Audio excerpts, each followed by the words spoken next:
is Corey, and I'm an alcoholic. Hey, Corey.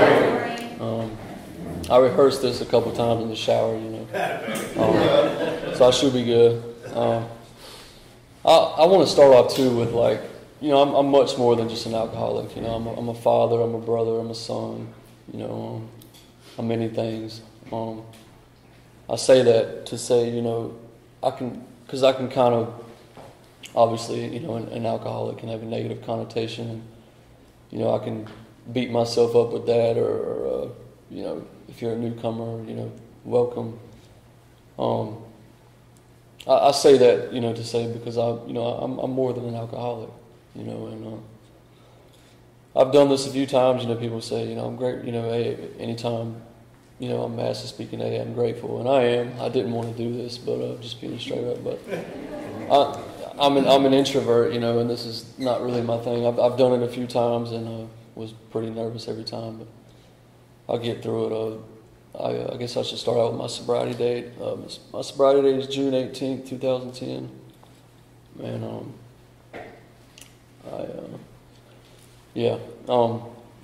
so my journey in this thing,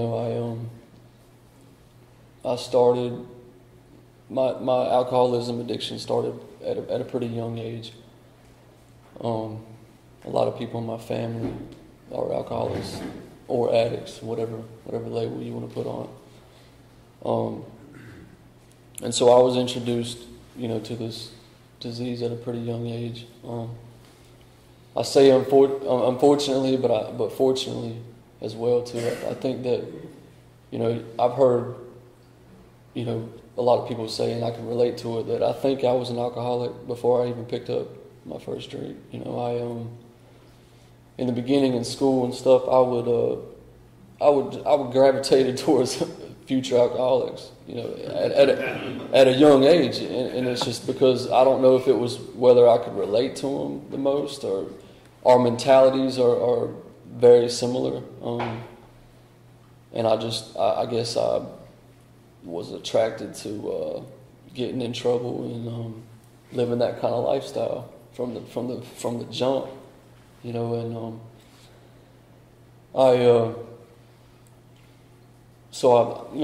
I'd say the very first time I picked up the very first time I drank, I did some other stuff too, but I remember, during it, I blacked out the very first time, and I want to say I was 11 years old, and I remember bits and pieces of that night, but that night, has never left. I can remember it.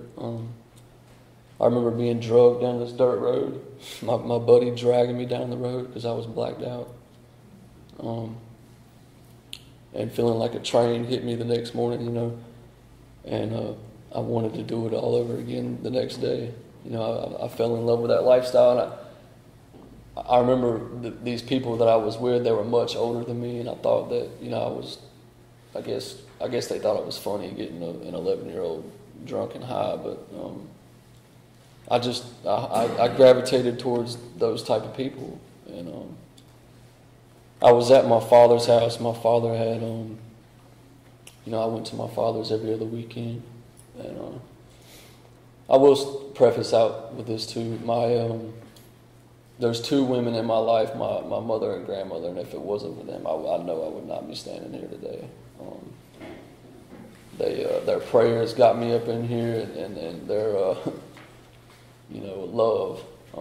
They never gave up on me, and they were pretty persistent in raising me right, but I had, like I said, my father was in this picture.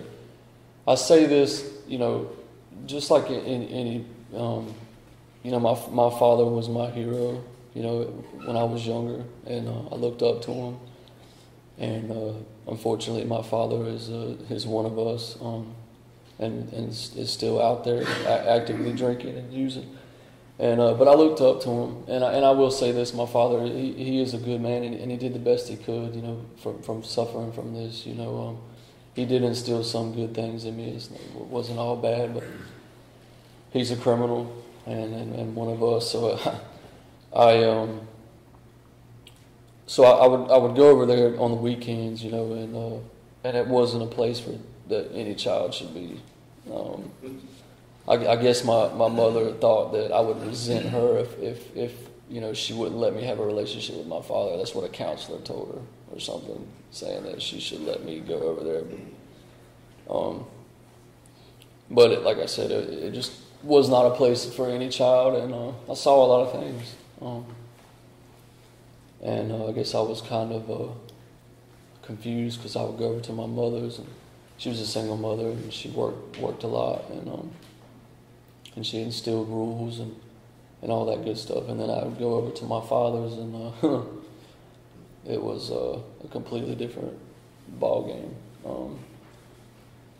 And of course, I kept quiet. I wouldn't say a lot of things that I witnessed because I wanted a relationship with my father. And it was fun. We had some good times. As a child over there, he had 4-wheelers and we did stuff. But there was also some pretty dark times. I would show up over there and it'd be a Friday and he would, which every day was Friday for my father, but he would get missing and let one of his crazy ass girlfriends watch me or God knows who else that was over there, and he would just be gone, disappear, and show up on Sunday maybe. And my mom, she wasn't completely unaware of how he was, and she would periodically keep me from going over there and stuff like that, but I would raise hell about her not letting me go over there. So anyways, I just was around a lot of crazy stuff, a lot of domestic violence, a lot of drug abuse, alcohol, just you name it, I saw it.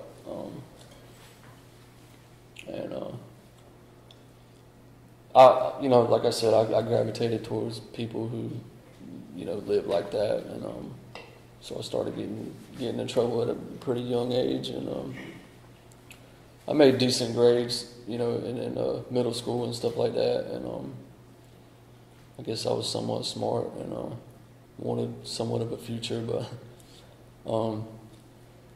like I said, my dad was my hero, so I kind of was, his example was he was a handyman, whatever you want to call it.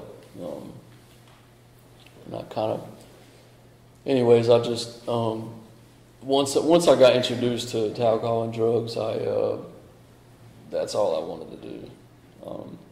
I had no ambition to do anything else.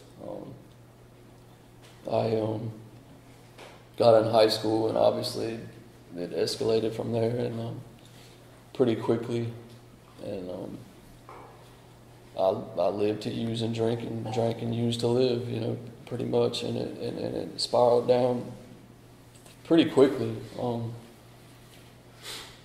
Everybody I was associated with was did what I did. I didn't really play sports in high school or anything. I just got high and drank. That I thought that was a sport, I guess. I don't know. And when I was in school, it wasn't for very long. I missed a lot of school, and I was hanging out. I remember one particular. My mom works for a lawyer, and she tried to pull all the strings she could to get me. I went and saw the substance abuse counselor, and of course I wasn't in it. I remember, when I was 14, I was by 14 years old, I was completely out of control. I mean, I was just robbing my mother blind. She couldn't even leave her purse laying around. I would steal everything, steal her car, just completely out of control.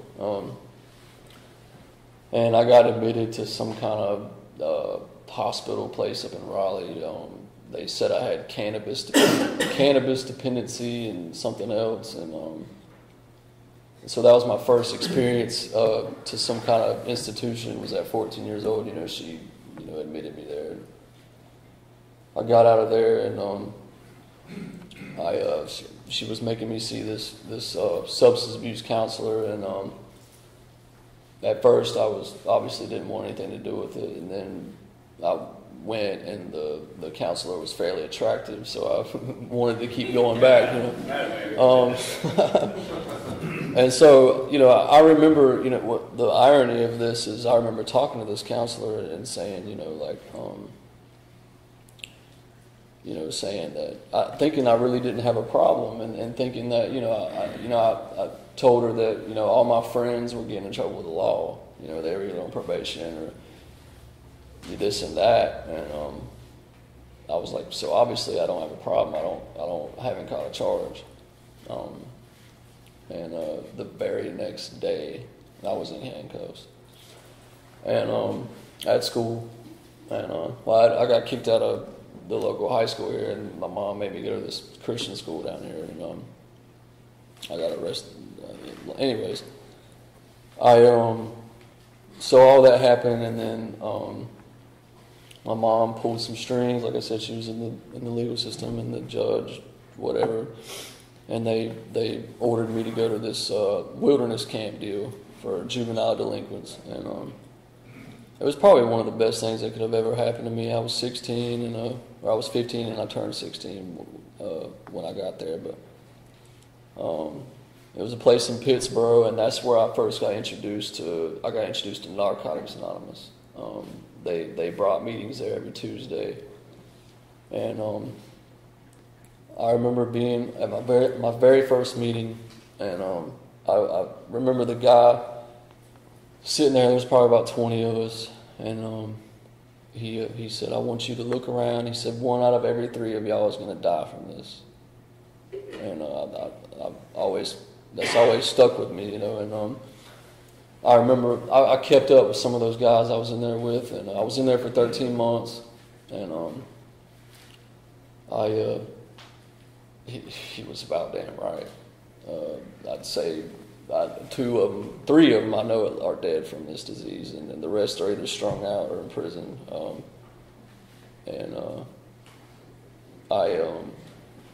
I remember, I'll never forget, one of the meetings because like every other week I think it was a speaker meeting, and they would speakers would come in, and he was like, "There's a speaker coming next week, and he's younger, and he's from Moore County," and I'm like, "Damn, I'm like, that's where I'm from." Needless to say, this kid comes in there, and I went to high school with him, and he was speaking, and he was one of my predecessors, and that was huge for me. Identification is huge for me. Was huge for me. Because I was, the age thing definitely played a factor. I mean, at first I had this huge misconception. I'm like, I'm not an alcoholic addict. That's somebody who's under a bridge, or who's got a needle in their arm. That's not me. I haven't done anything of that. Severity, but I started reading the literature, in other fellowship, and I started hearing people, share their story, and I could identify, and I started putting, once the fog cleared, and I had a little bit of, I guess some involuntarily sobriety, the fog was cleared, and I had a little bit of clarity, and I realized I'm in this place because of alcohol and drugs, and I just started seeing things a little more clearly, but I definitely wasn't nowhere near ready. And that's the key with this thing is, like, if you don't want it, it's not going to happen. Deep down, if you're not ready, you're not ready. And that's pretty much what happened. I remember if you were at the state where somebody deemed you to have home passes or whatever, you could go home, and pretty much every one of my home passes I got, high or drunk.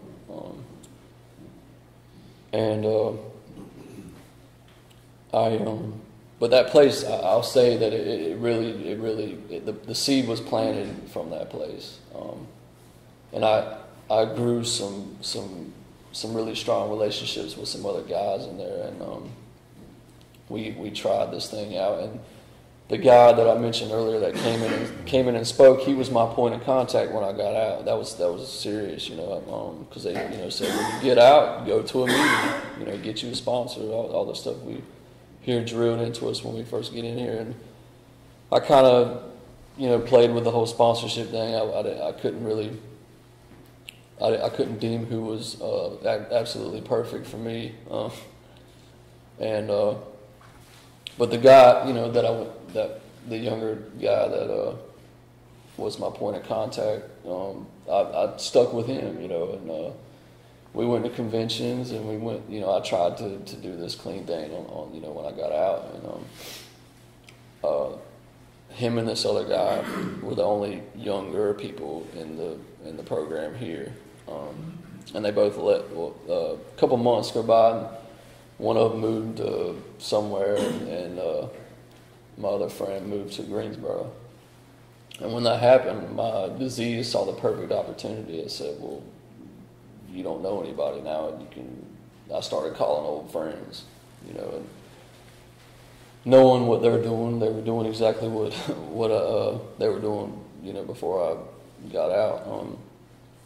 And my disease saw a perfect opportunity to relapse. And I'll never forget it.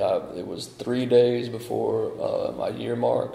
And in that fellowship, when you celebrate a year, they have a speaker, and they have me a cake and all this stuff. And I remember getting phone calls, and I had relapsed, before my celebration or whatever, 3 days before my year. And I remember that was pretty tough, conscious wise, and it does suck if you know about some recovery and you go back out. It's not that fun, especially when you run into somebody and you're under the influence. Or that would happen. I would be at the store or something, and so I'd see somebody in the program, and they would see it all over my face. And how you doing, Corey? And I'm like, oh, I'm doing good. And anyway, so I was out there for, I want to say about 2 years, and it was pretty rough. I was living in Southern Pines, and I was living with my father and his crazy girlfriend, and we were living in this little studio apartment above my grandmother's right here off May Street, and it was pretty dark. I got into some harder stuff, and it was a lot of it's a blur. I was doing things that I said I would never do, or just crossing lines that I would draw in the sand, and just living like that, living in this little studio apartment with 2 other older adult addicts and alcoholics, and it was pretty rough. I slept on the couch for about a year and a half, 2 years over there, and I literally didn't leave Southern Pines unless it had something to do with drugs, or going to get something. But it was insanity. I remember, like, I grew close with this guy where I was at in that place, and like it was like we would alternate. Like, I would get clean and sober for a little bit, and then he would relapse, and then vice versa. We would just swap, and then there was maybe a period of time where we were both clean, and we just went back and forth. But I got a phone call from his girlfriend one day, and they found him, face down and with a needle on the floor, and saying that he was dead, and that woke me up a little bit.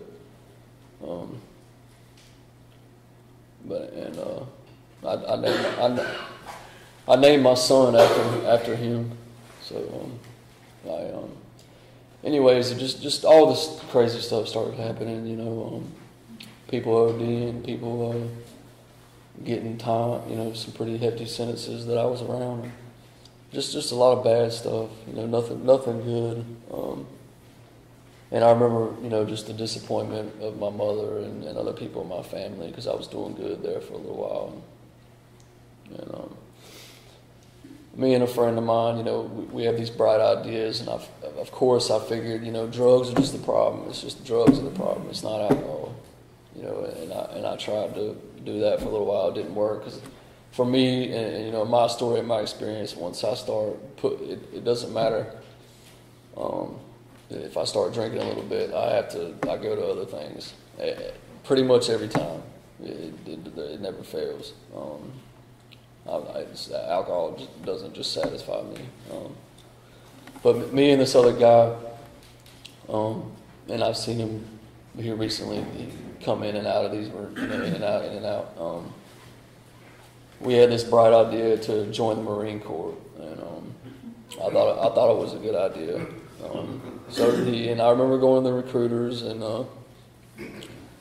you know, everything was fine. We were signing away, and he was like, "But you got to pass a drug test." And I'm like, "Oh shit, you know, how am I going to do this?" You know, and he even like, we went to Food Line. He's buying like vinegar and drink this, and giving me niacin, and I had every intention of passing, you know, and trying to get into the Marines, and I could not pass a drug test to save my life. I took I want to say I went in there at least 4 or 5 times, and it got to the point where he eventually was just like, I can't mess with you. You can't pass a drug test. So after that, you know, I realized that, you know, I started looking at my life, and I'm like, you know, I'm living with my father and his girlfriend, and I'm like, I can't live like this anymore. It's crazy. I walked into this little studio apartment we had, and there was blood everywhere. I mean, I thought somebody had gotten killed, and it was her. And when they get to drinking and doing whatever, they go at it. And I think she took a kitchen knife and did this, and just that was a normal day, you know. And just around all this insanity, and I was like, I just can't do this anymore. And so I started going back to NA, and I immediately got a sponsor and just started doing what people said to do, you know. And I got some clean time, and was working steps, and I failed to mention that before. I was playing with step work before too. I literally felt like, you know, some stuff didn't apply to me, you know, like I knew I was powerless. I knew I was an alcoholic, but I could not let go of old people. I couldn't do it. You know, I got about 6 months, and recovery became a little monotonous. You know, I wasn't doing no service work or anything, and I wasn't telling them my secrets. You know, they say you're only as sick as your secrets, and I was doing some unspiritual things, and you can't. My experience, I cannot be up in there and do unspiritual things. It eats at you, you know, and eventually it caused me to relapse, you know. And but that was one of the hardest things that I had to do, was let go of old people. Part of me felt like I wasn't being loyal to them. And some of these people I grew up with, you know, and I felt like, and they didn't understand it. You know, I remember telling two friends, really good friends of mine, one of them's dead from this disease today. They would come by, you know, I was back with my mom. Every time I would try to get clean again, I'd go to mom's, you know, my tail between my legs. But they would come by and be like, "Yo, Corey, what's up?" And I was like, "Look, man, I'm not messing around. You know, I'm serious this time." And they didn't, you know, they had heard it before. They didn't know how to take it. And I'm like, "Nah, I'm really serious this time. Let me borrow your phone." You know, they're trying to call somebody. And eventually they got the picture. Eventually, you know, because, you know, I didn't have any money or anything on me. You know, I wasn't of use to them. And I looked at it like that too, you know. When I was out there doing my thing, if you didn't have no money, alcohol or drugs, I didn't have no use for you. And so that's kind of how it played out. You know, they realized I didn't have nothing to offer them. and they fell by the wayside. But I still had, and I talk about my father a lot, but he was one of my best using buddies, drinking buddies, and it was hard for me to let him go, and still to this day, it's hard for me, I got a little brother, and he's out there, and him and my father, I guess, have a somewhat close relationship. And it's because they drink and use together, and so part of me is, I mourn that sometimes, and I go to my families and family functions on that side of the family, and people are doing those kind of things, and I feel like the outcast. And sometimes I feel like they envy me. They feel like, because I know for me, when I was drinking and living in that lifestyle, if somebody was clean and doing the straight and narrow, I would, looked at them as like a square, or they were the police, and there was no in between, and so part of me feels like, I've been disloyal to them or something, because Christmas time, Thanksgiving and stuff like that, when my family and all my cousins and stuff are over there, they're getting drunk and high, and I can only stay for so long, and it was tough on me. Obviously today I see all the insanity that they live through, and I'm like, no thanks, like keep it, but it's tough, because I have 2 children today, and my father has seen them not a whole lot. And it sucks, but I came back into the rooms and got me a sponsor, and I was serious. I realized that I've got to stop playing with this thing, my life was on the line. I knew it, because all my associates and friends around me were literally dying, and I remember, so I had about, I'd say 90 days or so, and I got a higher power, and it wasn't a woman. And 5 years later, and I was still going to, in this time, I met this woman, I was still going to meetings, and I was doing what I needed to do for the most part, but like I said, she became a higher power, and we 2 kids later, I've noticed in recovery, you stick around here long enough, dynamics will change. Things change, people change, and your recovery will change. But the one thing that I've kept certain, and I cannot be around old people. There's certain things that I just cannot do, and there's certain things that I have to do.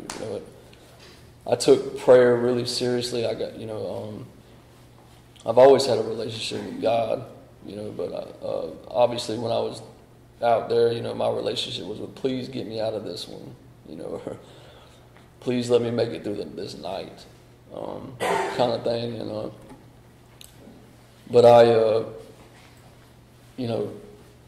got in this relationship, and I would go to meetings, and I guess some of the time you could say I was abstinent.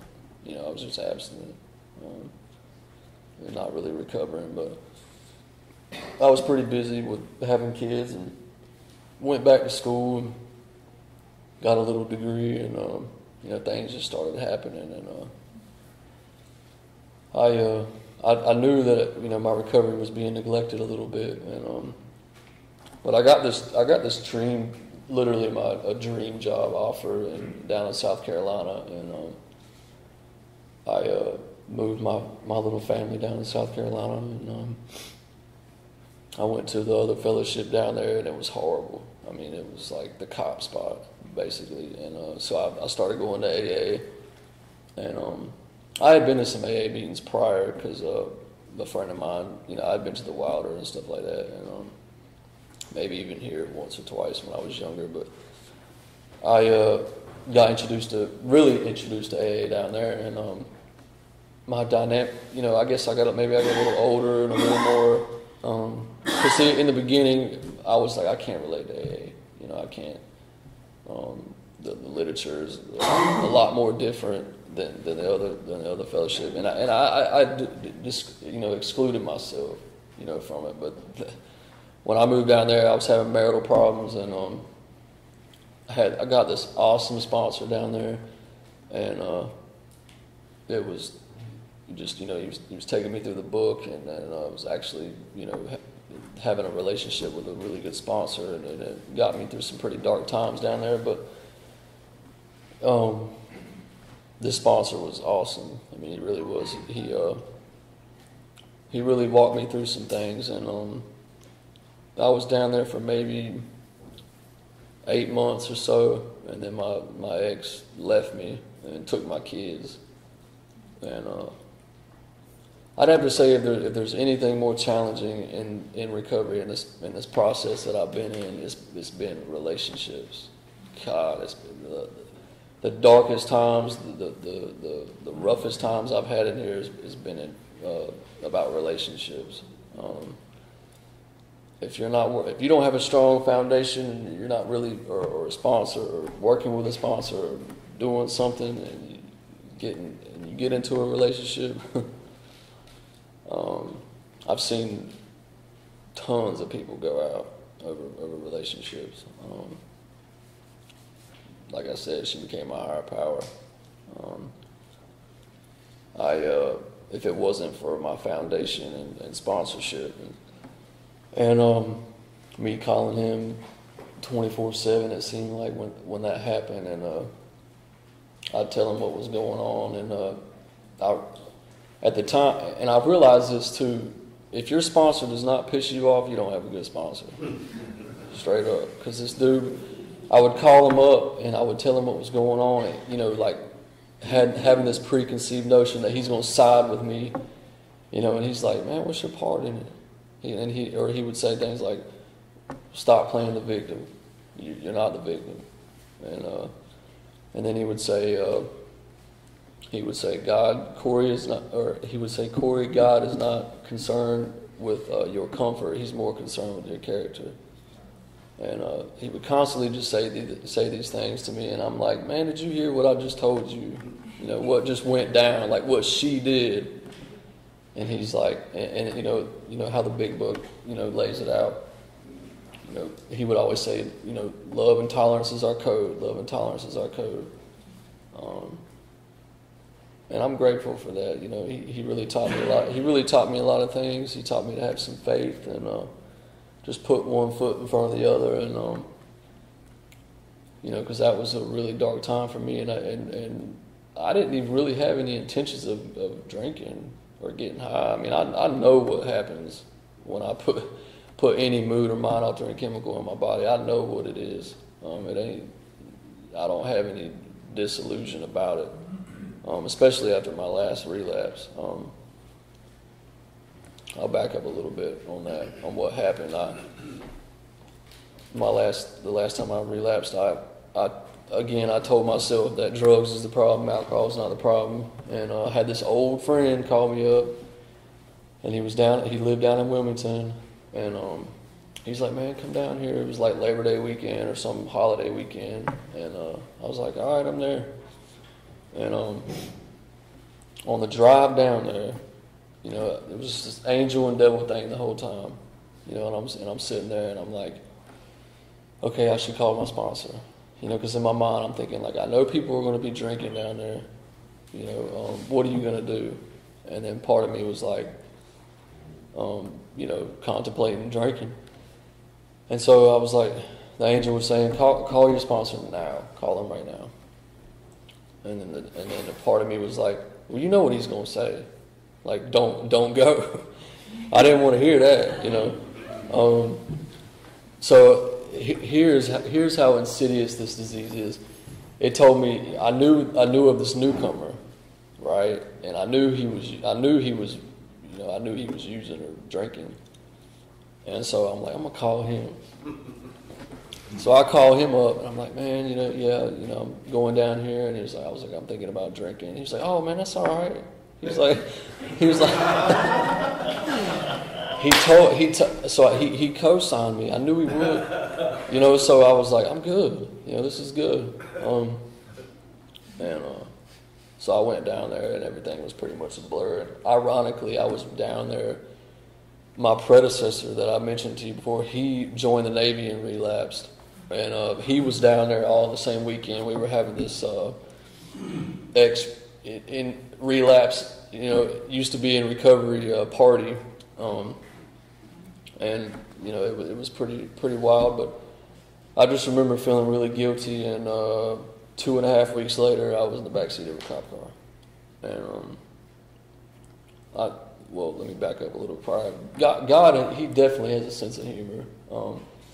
While I was down there, we went to this club or whatever, and we got in this taxi cab going back to my buddy's house, and I get in the passenger seat, and there's this lady driving the cab, and I'm kind of belligerent, and I'm talking to her, and I'm like, I asked her the question. I said, how do you deal with all these drunk people all the time, you know? And she's like, well, I'm in recovery. And she pulls out these chips and stuff, and I'm like, man, this is 2 days post-relapse. And I'm like, you're killing my buzz, stop.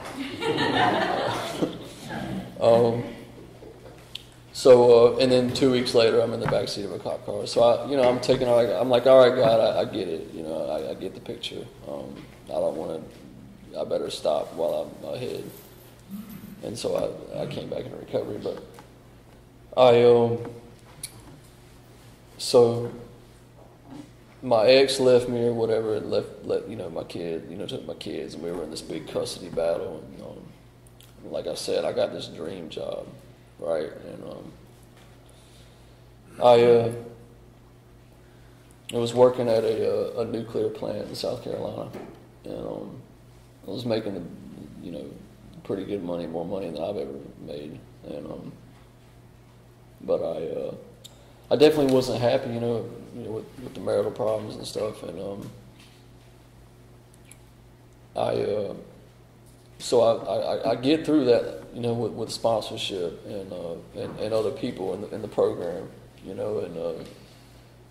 I couldn't stand being away from my kids, so I had to hang that job up and just left on a whim, and to be closer to here, where my kids are at. And so God got me through that, and I say this, through that dark time, I got closer to God. I guess I had no choice. It was like I either use, drink, or kill myself or somebody.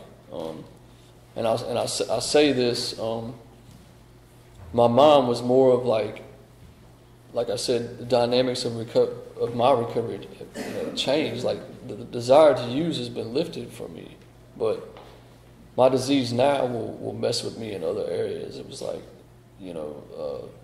homicidal tendencies or just crazy thinking, that I have to call my sponsor or somebody and run it by them. It's a constant. Just checking my motives and myself. It wasn't long ago I had to call my sponsor, and he's like, I'm running something by him, and I thought it was just this grandiose idea, and he's like, Corey, get out of there. Like, you're gonna go to jail, dude. Like, what are you doing? That's the beauty of this program. It's just like, man, still to this day, like, my thoughts and ideas can be dangerous, and so I moved back here, and I got really plugged in with the God of my understanding, and some people in these rooms, and got me another sponsor. He took me through the book again, and things are just ever so revealing. Each day in recovery, it's I still got a lot of work to do, for sure, with character defects, and there's still some amends I need to make, that I haven't. I was faced with one. It was a couple months ago. I saw this guy, in this it's a play place where I take my kids to, and I seen this dude, and I'm like, instantly I'm thinking, eighth, ninth step, make amends, and I just couldn't bring myself to do it. I chickened out, and maybe I'll get the opportunity again. And I don't beat myself up over that, it is what it is, but I have made some extremely powerful amends. Too, amends that literally just I physically felt lighter afterwards, and I can't even put it into words, but but with the shortcomings, I'm not perfect, and my character defects, we're all. That's not what this program is about, and I still, like I said, I still got a lot of work to do. It wasn't but a couple weeks ago I was in my daughter's dance studio parking lot cussing my ex-mother-in-law out. So it's progress, not perfection.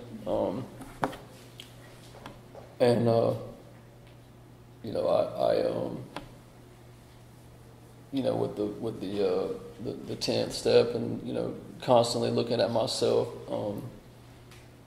I have to constantly look at myself, but sometimes I need another set of eyes, because I can be deceptive of my own self. That's where sponsorship comes in. I'll honestly admit too, my relationship with my current sponsor hasn't been the greatest, and that's not his fault, or it's mostly my fault, but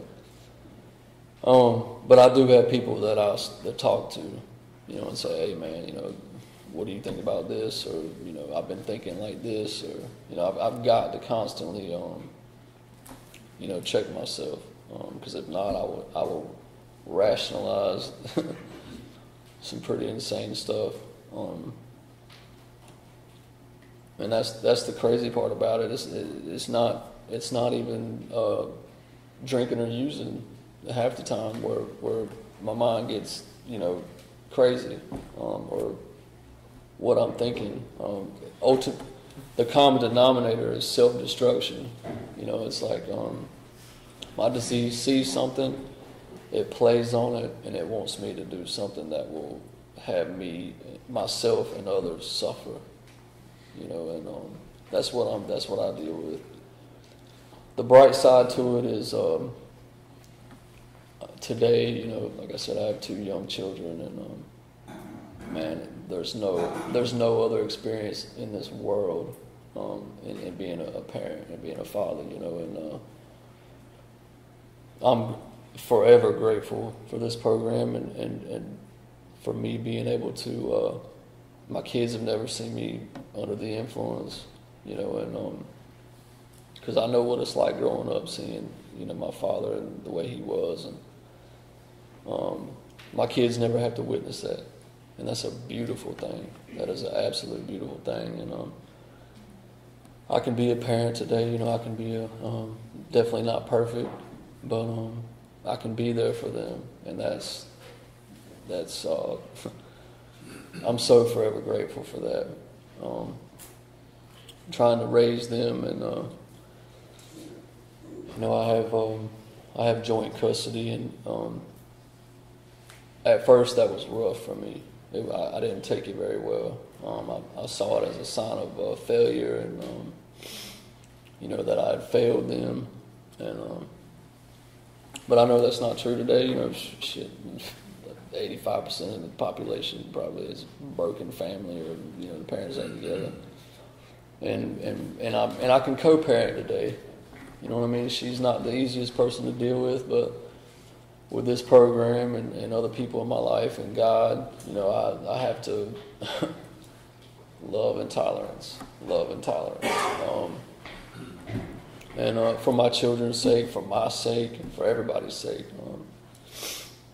And I'm trying to raise these 2 kids, and with my career, and man, there's no doubt in my mind that God and recovery afforded me that. because where I come from, I was destined to be a damn bum, and to,